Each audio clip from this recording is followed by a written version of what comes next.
Volvemos a una situación que nosotros desde hace 30 años queríamos y haremos lo posible para evitarla. Y por eso nos sumamos y invitamos a la manifestación que el día 14 de noviembre se realiza en Zaragoza para evitar que el decrecimiento de IESA, para que el sentido común vuelva a la gestión hidráulica, se haga caso de los documentos sociales, técnicos y científicos y modestamente como podamos vendremos y ayudaremos.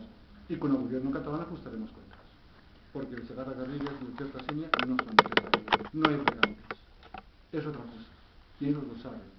En época de crisis que no hay un duro para ni un euro para ninguna infraestructura, estas infraestructuras no tienen problemas de dinero, tienen hacia adelante. Y ahora están buscando a ver quién quiere regar. Y lo están buscando para justificar de cara a Bruselas. Y no quiere regar nadie si tiene que pagar. Porque dicen, hombre, ya que lo hacen, por algo será, por lo menos, que saquemos un provecho. No quiere pagar nadie. Muchas gracias.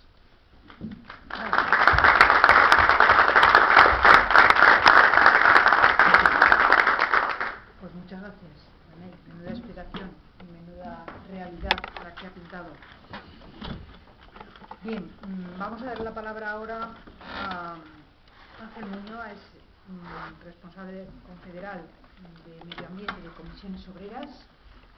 A ver qué visión nos expone de la situación y una vez que hablen nuestros ponentes abriremos un de preguntas, anótenlas, ¿verdad?, para abrir este debate hasta las 9 de la noche. Adelante, Ángel. Buenas noches a todos y a todas. Bueno, en primer lugar, la visión que vamos a intentar trasladar es una visión un poco más general que la que ha planteado el compañero anterior y de una perspectiva sindical. Cuando digo que es una perspectiva sindical, quiero decir tres cosas. La primera, que como somos un sindicato, defendemos fundamentalmente los intereses de los trabajadores, es decir, empleo y condiciones de trabajo. Por lo tanto, nuestra visión de nuestras bases tiene una componente que es la capacidad de generación de empleo. Un segundo elemento, somos un sindicato sociopolítico, como ponen nuestros estatutos, y por lo tanto también contemplamos la dimensión ciudadana del trabajador, es decir, los intereses relacionados con la calidad de vida. Con calidad de vida pues es la calidad del agua, los abastecimientos, en fin, los intereses medioambientales de los ciudadanos. Somos un sindicato estatal, es decir, solidario entre los distintos territorios que componen el Estado, y eso hipoteca de alguna manera nuestro punto de vista. Un segundo elemento es que, origen de coordenadas, nosotros somos una entidad asociada a la Fundación Nueva Cultura del Agua, es decir, el paradigma de la nueva cultura del agua lo hemos hecho nuestro hace ya muchos años. Y el agua para nosotros es una preocupación, no solo económica, sino también desde el punto de vista de la intervención, y hemos desarrollado hasta 3 jornadas sindicales de gestión del agua. La última la hicimos sobre los procesos de privatización. Y como somos un sindicato que está en todas las instituciones, tanto a nivel estatal como autonómico, pues nuestra presencia nos permite, digamos, un balcón privilegiado para poder contemplar la gestión del agua con una perspectiva interesada, pero al mismo tiempo general.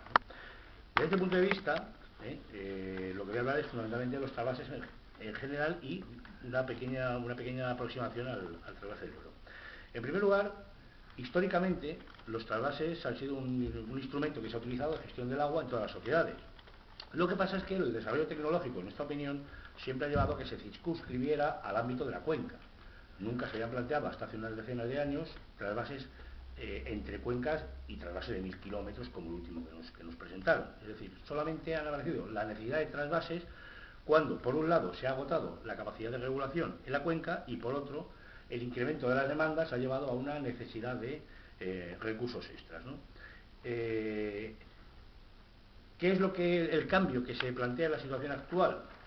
Pues voy a centrarme mucho en lo que ya tenemos, y es que hemos vivido una experiencia que es el trasvase Tajo Segura, un gran trasvase, donde, digamos, ha sido un experimento donde todas aquellas afirmaciones que en su momento se hicieron pueden contrastarse con la realidad. Y como se ha planteado anteriormente, hay muchos más trasvases en el Estado español. Y, digamos, hemos analizado, y voy a atribuirme un rigor que no sé si en el mundo científico sería aceptable, pero con todo el rigor que un sindicato es capaz de hacer, ¿no? Y entonces, nosotros lo que nos hemos planteado ha sido lo siguiente. Bueno, voy a hacer, independientemente de las afecciones medioambientales que creo que hay compañeros mucho más preparados que yo en este terreno, me voy a centrar mucho en la dimensión sociopolítica. En primer lugar, nos hemos planteado siempre 4 preguntas, para cada trasvase concreto. Es decir, ante cada propuesta de trasvase hemos intentado responder a 4 elementos. En primer lugar, ¿en qué medida se puede calificar o se puede determinar que hay recursos excedentes? Porque claro, todo trasvase exige un agua excedente. Eso es en la primera parte. La segunda parte es si esa escasez de recursos realmente está asociada al crecimiento natural de la población o más bien a un modelo económico en muchos casos difícilmente sostenible. La tercera pregunta es si es una solución definitiva o no es una solución definitiva. Y la cuarta pregunta siempre es si la perspectiva de rentabilidad económica tal como se nos plantea es razonable o no es razonable. Esas 4 preguntas son las que ante cada propuesta de trasvase evaluamos para dar una respuesta a esa propuesta en concreto, ¿no? Si nos centramos un poco en la generalidad y sobre todo en el trasvase Tajo Segura, que tiene la ventaja, por decirlo de alguna manera, de que es un campo que nos puede permitir prever qué puede pasar con nuevas propuestas de trasvase, ¿no? Como las que se ha dicho anteriormente que cuando se derogó el Plan Hidrológico Nacional había acabado el trasvase. Yo, es una opinión personal, creo que lo único que hemos entrado es un stand-by, es decir, una paralización, digamos, en el tiempo. Yo realmente, sabiendo, como ha planteado anteriormente el compañero, las presiones políticas en todo el Levante, sobre todo las comunidades autónomas gobernadas por el Partido Popular, la presión por el trasvase sigue siendo casi una seña identitaria hoy. No sería, en mi opinión, desechable que en unas circunstancias políticas distintas volviera a aparecer esta propuesta, ¿eh? Quiero decir que de momento está parada, pero bueno, quiero decir que nosotros lo que hemos visto ha sido lo siguiente. Sobre la primera pregunta es que es muy difícil hablar de aguas excedentarias, porque en el caso del trasvase Tajo Segura, por ejemplo, las aguas que pudieron ser excedentarias en el año 80, cuando empezó a funcionar el trasvase, se puede decir que al día de hoy no solamente no son excedentarias, es una auténtica lacra para el desarrollo económico, social y ambiental de la cuenca del Tajo. Los tremendos conflictos que hay entre la Comunidad Autónoma de Castilla-La Mancha y Murcia y Valencia están basadas fundamentalmente en que la detracción de caudales en cabecera hipoteca el caudal mínimo en Aranjuez o en Talavera. Para que os hagáis una idea, una de las organizaciones más activas en defensa del Tajo en Talavera es el Club de Piragüismo, porque hace 15 años que pueden ejercer este deporte, que era sitio, digamos, idóneo, pues 2 o 3 veces al año. No hay caudal. En Aranjuez, el caudal del Tajo es prácticamente a veces es el de un pequeño río como el Jarama o el Henares. Entonces, lo que es evidente es que, aparte de esa detracción de caudales, nunca se han cumplido las perspectivas de desarrollo económico en la cuenca cedenta. Y en el tiempo, la situación se agudiza.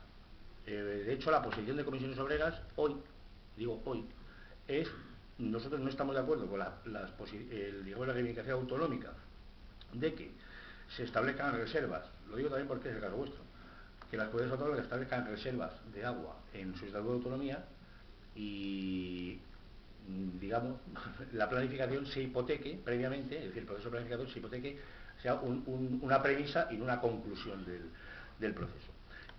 La visión nuestra es que lentamente el trasvase Tajo Segura debería desaparecer. Digo lentamente porque de la noche a la mañana no se puede eliminar un recurso hídrico en las regiones del Levante, pero obviamente en el tiempo debería desaparecer. La segunda pregunta es, no hay situaciones sobrevenidas. No hay un crecimiento de la población que demande los recursos que están exigiendo los trasvases. Más bien sucede lo contrario. Precisamente porque hay un dinamismo económico en las regiones del trasvase, el vector o el gradiente de población se va hacia el Levante, que es exactamente lo que está pasando en las últimas décadas en el Estado español. No es una solución definitiva, al trasvase Tajo Segura le ha seguido el trasvase Ebro-Almanzora, y si funcionara el trasvase Ebro-Almanzora, bueno, todo esto con salvedades, porque claro, el desarrollo económico, la crisis económica hipoteca la evolución económica de muchos territorios, muchas regiones y muchos países, pero es una obviedad. El primer trasvase no sirvió y va el segundo, ¿no? Y el tercero, la rentabilidad económica es absurda. Nosotros, desde el punto de vista sindical, no medimos tanto, como plantea por ejemplo el gobierno murciano en defensa del trasvase, pues la tasa de mercado que tienen, las exportaciones que suponen de España al resto de los países o la aportación al PIB nacional, sino más bien la cantidad de empleo la calidad del mismo, la estabilidad y la sostenibilidad. Y pues nosotros hemos discutido mucho, y también con nuestro compañero,